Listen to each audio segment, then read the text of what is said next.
Hi, this is Majinoni, and here's my review for Ultimate Spider-Man 155, Prelude to the Death of.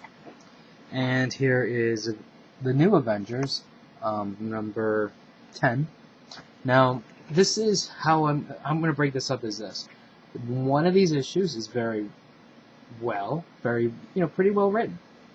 The other issue is not even fit to use in your hamster cage. And they're both written by the same person. And you have to wonder why that is. How can this person write so well in one and fail miserably in the other? Well, let's explore this, shall we? Now, this is actually really good. My only complaint is the art. I just don't like the art at all. And I know some people just love it, but for me, it doesn't do anything for me.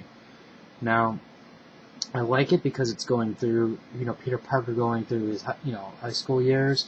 The fact that he can't keep his job because he's, unexcused absences while he's out saving the world. And then he gets the call from J. Jonah Jameson. Now, this part here I thought was really, really well done. And I thought this section here is basically what the Ultimate Universe should have been like. Where you took existing characters, you change things up a little bit. It's not that necessarily that you go, hey, we need to do Venom, so let's do a Venom story. Hey, we need to do Clone Wars, let's do Clone Wars. No, it's not about that. It's about taking characters and then exploring new possibilities. And I thought this was a really awesome exchange between Peter and Jonah. Because, Jonah's like, look, we shared a life experience, and basically you saved me. I almost died. Here's the proof of that. I want to do something for you. And Peter's like, you don't have to do anything for me. But then, he wouldn't mind a job. And Jonah's like, what? That $2.50 job that you're gonna? No, I'm not. I don't want that. Why do you want to work? You can save the world. And he's like, I don't. It's like that's what I need to do. And then, see, that's the thing is, that's what intrigues Jonah about Parker and Spider-Man is he's not acting like what one would expect him to act like. So eventually, what happens is Jonah offers, say, I'll give you a job, and then I will set up a scholarship for you to go to college. Don't worry about it, because it's money. It's meaningless to me. I'm not going to miss it.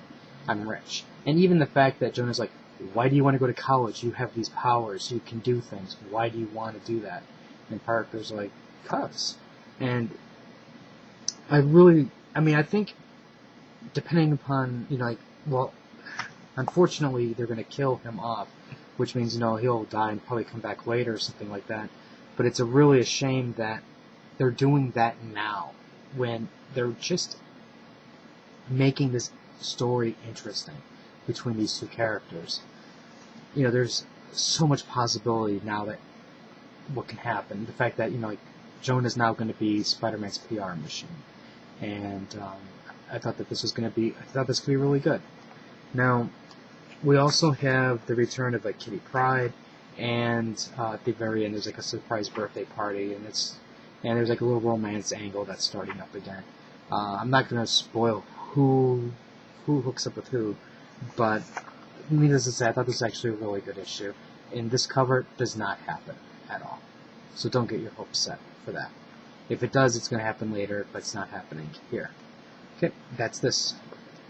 Now let's go with the New Avenger crap book. Now, part of this book I really, really like. I like the modern day, the present, what's going on. I thought the action was good. I loved the villain and how she's constantly whining that things are not going her way. She's like, how did they find out? How did they cry? I thought that was hilarious. And then she's got insane power, but yet she's crying like a baby. Another cool thing, Wolverine with his claws right there, whoosh, right through the stomach, chest. I was like, that's a thumbs up. Very hyped, very excited about that. I really want to know what happens to Mockingbird, and this totally wrapped me in. Then it goes to the past, with Chaykam's art. Now, I appreciate the fact that they go to the past, so this way you get a totally different art style, totally different look. but this is crap, utter, just nonsensical crap. And I think Bendis has completely ruined the Avengers, completely now. By that I mean, if you think back, the Avengers were basically Loki, causing mischief, and a group of random characters getting together and to stop the Hulk, and then they basically decide to form a team to prevent, further things like that from happening. Very interesting idea.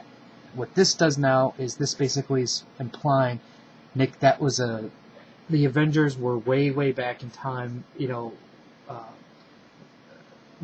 World War II era because of Nick Fury. And I'm like, that is such a bunch of bull crap nonsense. Basically what's happening is Nick Fury and Dum Dum Duggins are going through, they're basically recruiting people. So, geez, let me guess, who do they recruit first? Sabretooth. Why do you have to bring Sabretooth in? This is not, why does a team have to have a Wolverine character? This is stupid. This is just so, I could not, I just wanted to throw up when I saw this. That's how bad I just could not stand it. Then there's like Dominic Fortune, and then later on you get, this is the one that really pissed me off the most. Kraven the Hunter. What is Kraven the Hunter doing in the Avengers? Kraven the Hunter is a Spider-Man villain who was created to fight Spider-Man, not for Nick Fury, to be his patsy for Nick Fury. This, I thought, was completely and utter stupid. I don't know. It's like, basically, I think what they're doing is Bendis is spitting in my face when I see this. That's what he's doing to me. And I don't care about this. And now, the part that really just made me think that maybe Bendis is punking me is this panel right here. Look at the panel. Look at Sabretooth. Sabretooth looks like an asshole, idiot bag boy. That's what he looks like. And I don't mean it that in the derogatory way, but I'm just saying that's what he looks like. He looks like an idiot. I could not believe. Look at Kraven the Hunter. My God, unbelievable. Unbelievable what they're doing to these characters. I just could not take it. I just want to the rage was building up inside me. Because all I want to know is what happens to Mockingbird. And what do? They don't tell us what happens to Mockingbird. They put another cliffhanger, boom, type ending. That's what I think of that book. So just buy this out of those two. If you have any comments or questions, let me know. Rate the video up or down. Let me know what you think. I'll have more reviews. So until next time.